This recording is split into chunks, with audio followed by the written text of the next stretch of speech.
स्वागत है आपका। मैं हूं आपके साथ अनुज श्रीवास्तव। बुलेटिन की शुरुआत करेंगे बड़ी खबर के साथ। महिला हॉकी टीम का मैच अभी जारी है। आपको बता दें, अर्जेंटीना टीम ने पहला गोल किया, यानी कि जो भारत ने बढ़त बना रखी थी वो अब बराबरी पर आ गई है। सेमीफाइनल में 1-1 की बराबरी हो गई है। अब अर्जेंटीना के साथ भारत का सेमीफाइनल मैच जारी है। आपको बता दें, पहला क्वार्टर जो है वो समाप्त हो गया है। अर्जेंटीना का पहला गोल, अर्जेंटीना ने अपना पहला गोल करके भारत से बढ़त छीन ली है और दूसरे क्वार्टर में स्कोर 1-1 से बराबर हो गया है। अर्जेंटीना ने पेनल्टी कॉर्नर में गोल दागा। अर्जेंटीना को यह दूसरा पेनल्टी कॉर्नर मिला था, तो अब बराबरी हो गई है 1-1 की। भारतीय महिला हॉकी टीम ने पहले 5 मिनट में ही टीम को एक पेनल्टी कॉर्नर मिला और उसके बाद गुरजीत कौर ने उसको गोल में तब्दील किया। भारत बनाम अर्जेंटीना का मुकाबला। अब भारत और अर्जेंटीना का जो स्कोर है वो बराबर हो गया है। 1-1 की बराबरी हो गई है। बड़ी खबर हम आपको बता रहे हैं, महिला हॉकी टीम अब मैच जारी है। सेमीफाइनल मैच है और 1-1 की बराबरी पर अभी ये मैच चल रहा है। हर किसी की निगाहें इस सेमीफाइनल मैच पे टिकी हुई हैं। अर्जेंटीना के साथ भारत का सेमीफाइनल मैच जारी है।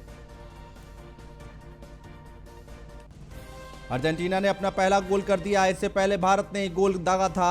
आपको बता दें कि दूसरे क्वार्टर में स्कोर 1-1 से बराबर हो गया है। अर्जेंटीना ने पेनल्टी कॉर्नर में गोल दागा है। अर्जेंटीना को ये दूसरा पेनल्टी कॉर्नर मिला था, लेकिन अब हर किसी की निगाहें इस मैच पर टिकी हुई हैं कि आखिर क्या कुछ होता है, ये देखने वाली बात होगी।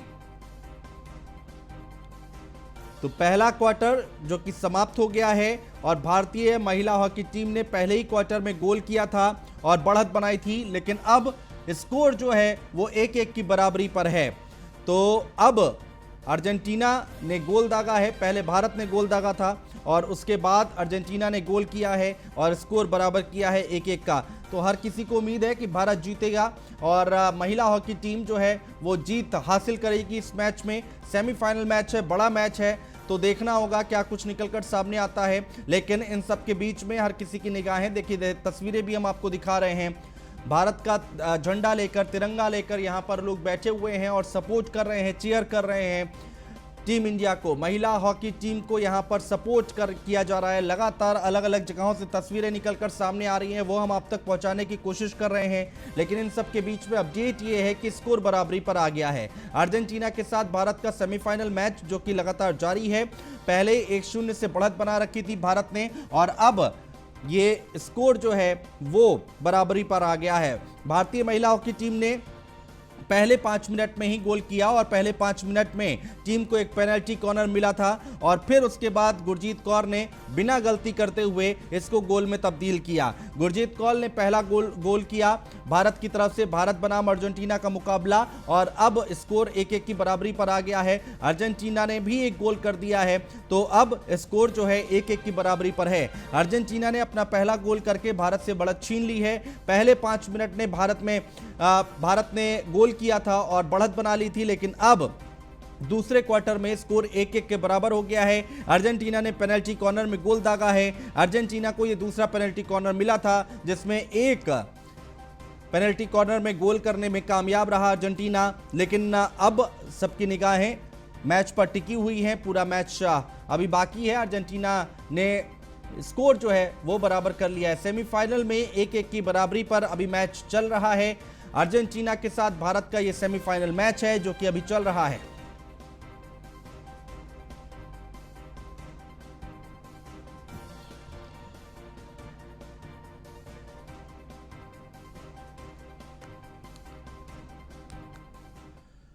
और हरियाणा के सीएम मनोहर लाल ने मुक्केबाज लवलीना को बधाई दी है। उन्होंने ट्विटर पर लिखा है कि हमें आप पर गर्व है बेटी लवलीना। अपने पहले ही ओलंपिक में कांस्य पदक जीतकर देश को गौरवान्वित करने वाली मुक्केबाज लवलीना को ढेर सारी बधाई और शुभकामनाएं। आप भविष्य में इससे भी बड़े कीर्तिमान स्थापित करें, यही मेरी कामना है। तो ये ट्वीट किया गया है और बधाई दी गई है लवलीना को।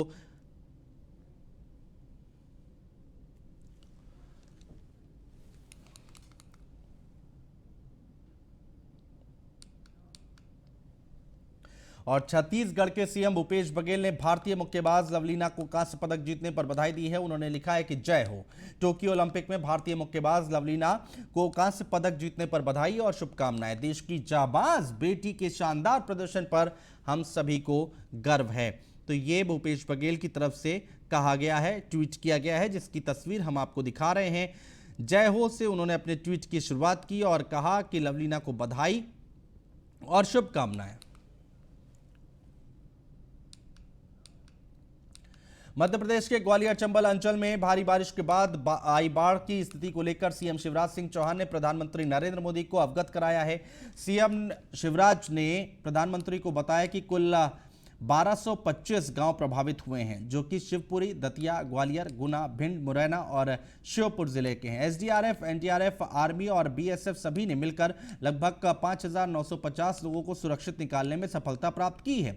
अभी तक की जानकारी के अनुसार 1950 लोगों को और निकालने के प्रयास जारी हैं। उतर नहीं पाए, मौसम ठीक होते ही एयरफोर्स का रेस्क्यू ऑपरेशन प्रारंभ हो जाएगा। अब तक 1600 लोगों को एनडीआरएफ, एसडीआरएफ की टीम ने और कल 11 लोगों को एयरफोर्स ने निकाला था। हमारी एसडीआरएफ की 70 टीमें रेस्क्यू ऑपरेशन में लगी है। 3 टीमें एनडीईआरएफ की लगी है। और टीमों के लिए भी हमने अनुरोध किया है, सेना बुला ली गई है। अब मौसम के कारण उतर नहीं। और दिल्ली में 9 साल की बच्ची की संदिग्ध हालत में हुई मौत और का जो मामला है वो गर्माता जा रहा है। पीड़ित परिवार की ओर से इंसाफ की गुहार लगाई जा रही है। दिल्ली के सीएम अरविंद केजरीवाल ने पीड़ित परिवार से मुलाकात की है और हर संभव मदद का आश्वासन दिया है। सीएम ने कहा है कि जो बच्ची के साथ अन्याय हुआ है वो बेहद दुखद है। दिल्ली सरकार पीड़ित परिवार के साथ खड़ी है। दिल्ली सरकार पीड़ित परिवार को 10 लाख का मुआवजा देगी। साथ ही मामले की अब मजिस्ट्रेट जांच करवाई जाएगी। अरविंद केजरीवाल ने कहा है कि सरकार की ओर से बड़े वकीलों को लगाया जाएगा ताकि दोषियों को कड़ी सजा मिल सके। मुख्यमंत्री अरविंद केजरीवाल ने कहा है कि केंद्र सरकार दिल्ली में कानून व्यवस्था दुरुस्त करने के लिए कड़े कदम उठाए, हम पूरा सहयोग करेंगे।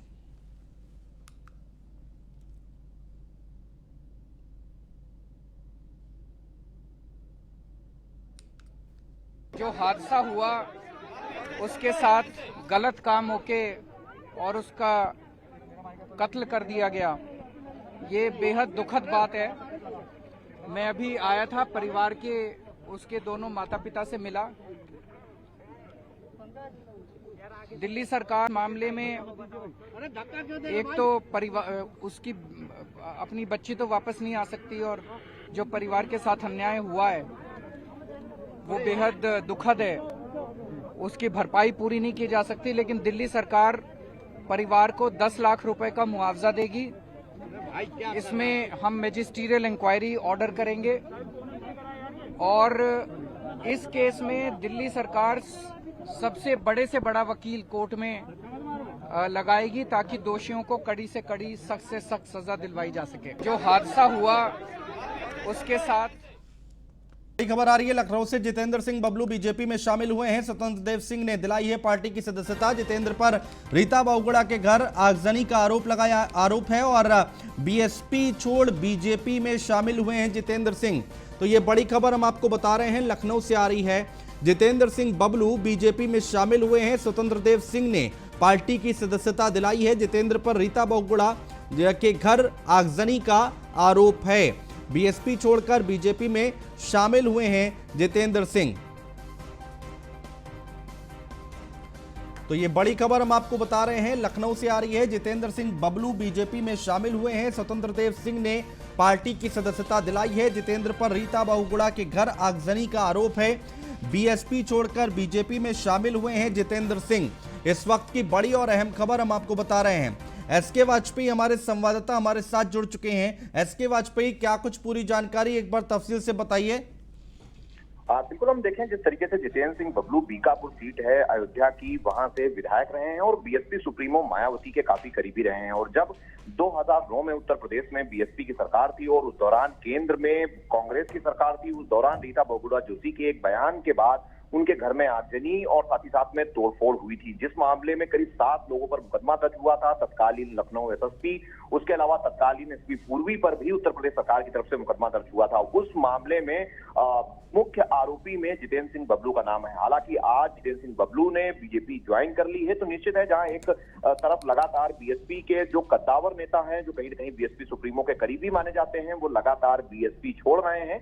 उसी क्रम में आज जितेंद्र सिंह बबलू ने भी बीजेपी ज्वाइन की है। लेकिन बड़ा सवाल आखिर यही है कि जिनके ऊपर रीता बहुगुणा जोशी के घर जलाने जैसे आरोप हैं, आगजनी जैसे आरोप हैं और उसके अलावा तोड़फोड़ के आरोप हैं, उनके ऊपर मुकदमा चल रहा है। बीजेपी सरकार ने भी उन तत्कालीन अधिकारियों पर मुकदमा चलाने की अनुमति दी है, लेकिन बावजूद इसके जितेंद्र सिंह बबलू को बीजेपी ज्वाइन कराया गया है। तो आखिर इन सारे सवालों के बाद बीजेपी इसका क्या जवाब देती है, ये जरूर देखने वाला बात होगी। हालांकि आज जब पत्रकारों ने बीजेपी प्रदेश अध्यक्ष स्वतंत्र देव सिंह से इस पूरे मामले पर बात करने की कोशिश की, उस दौरान उन्होंने कुछ भी मीडिया से बिना बोले ज्वाइनिंग कराने के बाद वो सीधे वहां से चले गए। तो बड़ा सवाल जरूर है। हालांकि इन सवालों का जवाब बीजेपी क्या देती है, ये जरूर देखने वाली बात होगी। लेकिन ये जरूर है कि बीजेपी ने एक ऐसे नेता को जिसके ऊपर आगजनी और तोड़फोड़ जैसे आरोप हैं, मुकदमा चल रहा है ऑलरेडी, बीजेपी सरकार ने भी इस मुकदमे को आगे बढ़ाया है, तो आखिर उसके बावजूद ज्वाइनिंग क्यों कराई, ये सवाल यही है। जी बिल्कुल एसके वाजपेयी, और ये आगे आने वाले वक्त में ये सवाल और भी ज्यादा पूछे जाएंगे कि भाई रीता बहुगुणा जोशी का अगर किसी ने घर जलाया है, उनके ऊपर ये आरोप लगे हुए थे 2009 में,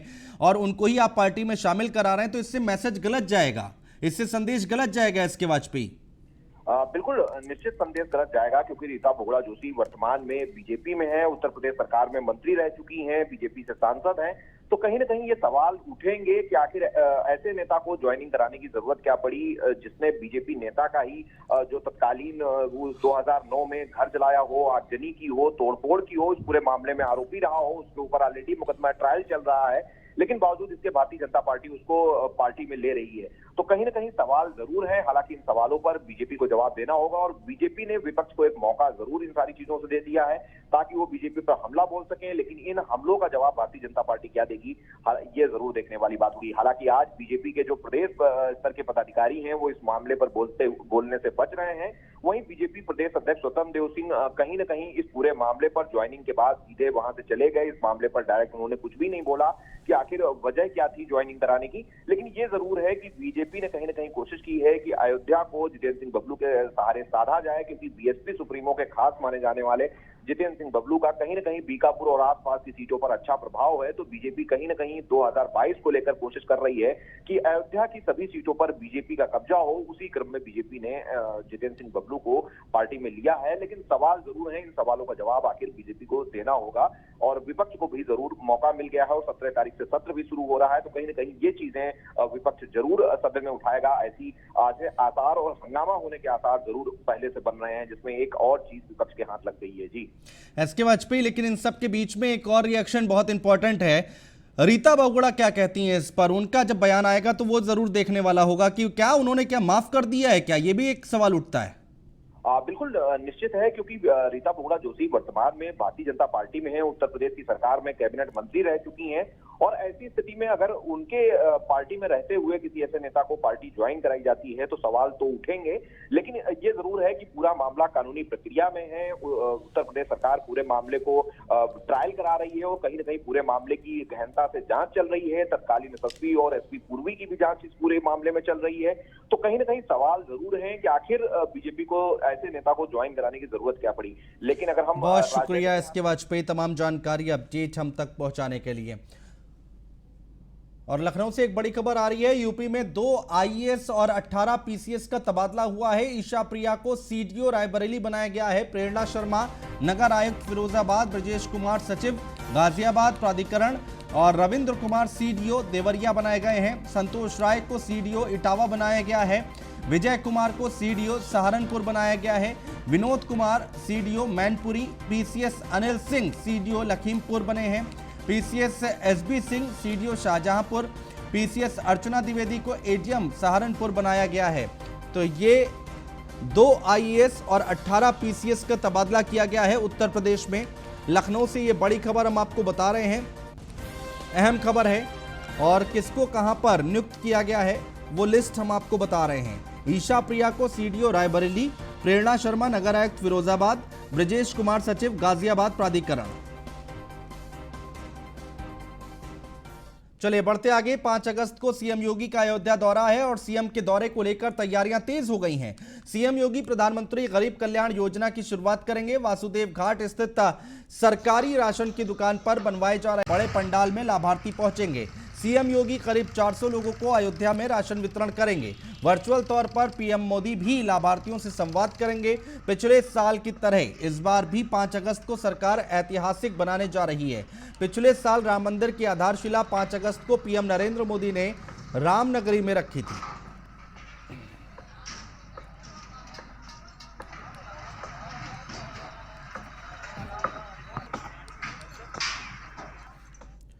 और वहीं गोरखपुर से पहले सीएम योगी बलरामपुर के दौरे पर रहे और यहां भी सीएम योगी ने विकास कार्यों की समीक्षा की है। बलरामपुर में सीएम ने देवी पाटन मंदिर के किए दर्शन और यहां मां पाटेश्वरी की पूजा अर्चना की है, जिसके बाद मंदिर की गौशाला में गायों को खिलाया चारा और सीएम ने मंदिर का निरीक्षण भी किया है।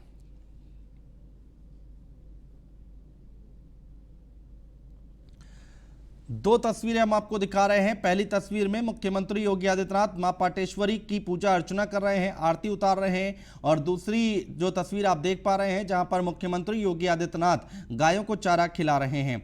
तो ये दो तस्वीरें हम आपको दिखा रहे हैं। गौशाला में गायों को चारा खिलाया और पहली तस्वीर मां पाटेश्वरी की पूजा की है।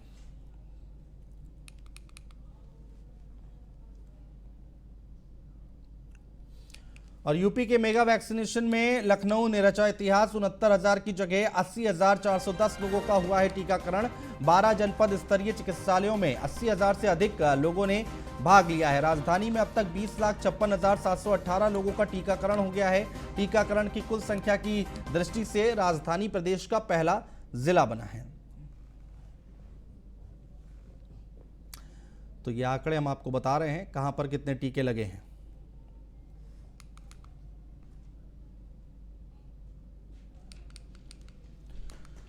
बिजनौर में सोशल मीडिया पर प्रधान की पिटाई का वीडियो वायरल हुआ है और सैकड़ों ग्रामीणों ने घेर कर प्रधान की लाठी डंडों से पिटाई की है, जिसके चलते प्रधान गंभीर रूप से घायल हो गया है। सूचना मिलने पर पहुंची पुलिस ने 4 आरोपियों के खिलाफ मामला दर्ज कर जांच शुरू कर दी है।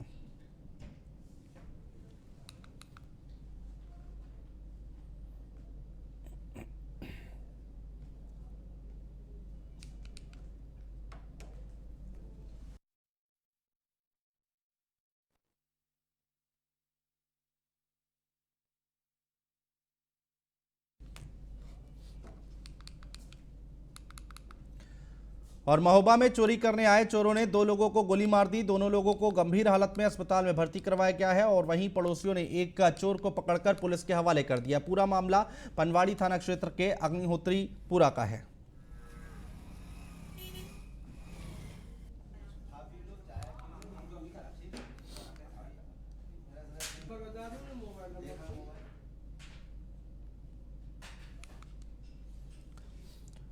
और मेरठ में सेना के 2 जवान चेन स्नैचिंग की वारदात को अंजाम देते थे। एक जवान को पुलिस ने गिरफ्तार कर लिया। दोनों जवानों ने अब तक कई वारदातों को अंजाम दे चुके हैं। सीसीटीवी के जरिए पुलिस जवानों तक पहुंची है और गिरफ्तार एक जवान के पास से लूट में इस्तेमाल करने वाली बुलेट बाइक बरामद हुई है। इसके साथ ही लूटी हुई चेन भी बरामद हुई है।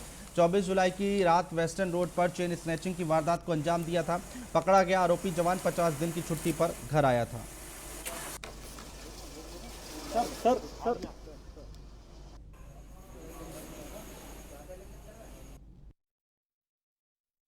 देखिए, लूट का प्रयास नहीं, ये लूट हुई थी और 2 लूटें खुली हैं। चेन लाल रंग की बुलेट पर बैठकर महिलाओं से झपट्टा मार के चेन छीनी थी। एक घटना हमारे वेस्टर्न रोड की है, एक सूरजकुंड की है। देखिए, दोनों घटनाएं खुली हैं और भी घटनाओं के बारे में जानकारी की जा रही है। तो ये एक इसका खुलासा हुआ है।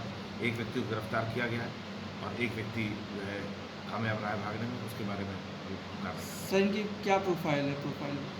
देखिए, अभी तक जो जानकारी हुई है उनसे वार्ता करके ये भारतीय सेना के ये जवान हैं जो छुट्टी पर घर आए थे। देखिए लूट का पिछले कई दिनों पहाड़ों और मैदानी इलाकों में हो रही बारिश की वजह से नदियां उफान पर हैं, जिसके कारण जनजीवन प्रभावित हो गया है। किसानों की फसलें बर्बाद हो रही हैं। बीते दिन हथनी कुंड बैराज से यमुना में पानी छोड़ा गया था, जिसकी वजह से यमुना खतरे के निशान के ऊपर पहुंच गई है। हथनी कुंड बैराज से छोड़ा गया पानी और बागपत पहुंचने वाला है। पानी के पहुंचने के बाद जिले में बाढ़ जैसे हालात हो सकते हैं, जिसको देखते हुए जिला प्रशासन ने यमुना किनारे बाढ़ चौकियों को अलर्ट कर दिया है और ग्रामीणों से सावधानी बरतने की बात कही गई है। यमुना किनारे नहीं जाने की अपील भी की जा रही है। क्योंकि पहाड़ के क्षेत्र में बारिश तेज़ी से हो रही है, तो इसलिए वहाँ से हथनी कुंड बैराज से पानी हमारे यहाँ छोड़ा गया है। तो जो हमारी जितनी भी बाढ़ चौकियाँ हैं, उन बाढ़ चौकियों को हम लोगों ने अलर्ट पे रख दिया कि वहाँ पे और जो फसलें हो रही हैं, जो संबंधित हमारे स्कूल कॉलेज जहाँ पे हम लोगों को व्यवस्था करानी है, सब हम लोग व्यवस्था में और सभी अधिकारी अलर्ट मोड पे हैं।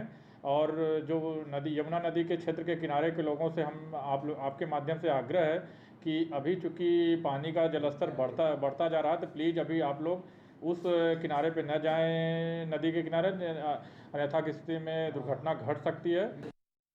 हमारी ये मक्की डूब की मक्की बोई थी, तो जमुना जी में पानी आया, किसी अधिकारी को भी गुहार लगाई है, तो उनको ये अधिकारी जब सुनते ही ना तो और क्या लगा हुआ है। तो लगातार हर साल पानी आई साल ही डूब गया खेती। तो फिर और कहीं खेती करने के लिए नहीं दिखता है। हरियाणा वाले हट जाए, ये फसल भी ले जा काट के। लगातार किसी भी अधिकारी को कहा कि मेरी खेती डूब गई, मुझे कोई मुआवजा दो। नहीं जी, कहा नहीं अभी क्या करे जब सुनते ही नहीं। यमुना का जल स्तर बढ़ चुका है। हथनी कुंड बैराज से लगातार पानी छोड़ा जा रहा है। पानी इस वक्त बागपत के अंदर पहुंच चुका है। आपको बता दूं, जो पानी है वो इस टाइम जो डेंजर पॉइंट है उससे ऊपर बह रहा है। मैं अपने सहयोगी से दिखाना चाहता हूं कि किस तरह से यमुना का पानी इस टाइम बागपत में पहुंच चुका है। और ये थोड़ी सी दूरी पर ही यहाँ पर यमुना का पुल है जो हरियाणा और बागपत को सदा जोड़ता है। और आपको बता दूं लगभग यहाँ पर हजारों से ज़्यादा वाहन यहाँ पर गुजरते हैं, लेकिन अब जो ये पानी है वो डेंजर पॉइंट से ऊपर बह रहा है। आपको बताना चाहता हूँ कि अब यहाँ पर जो किसान हैं उनको भी इस टाइम कठिनाइयों का सामना करना पड़ रहा है कि जो लगातार यहाँ पर जो उनकी खाद्य सामग्री है वे दिल्ली बेचने जाते हैं और उनकी जो खाद्य सामान है, जो प्लेज है, जो सब्जियां हैं, वो इस टाइम पानी के अंदर बह चुकी है।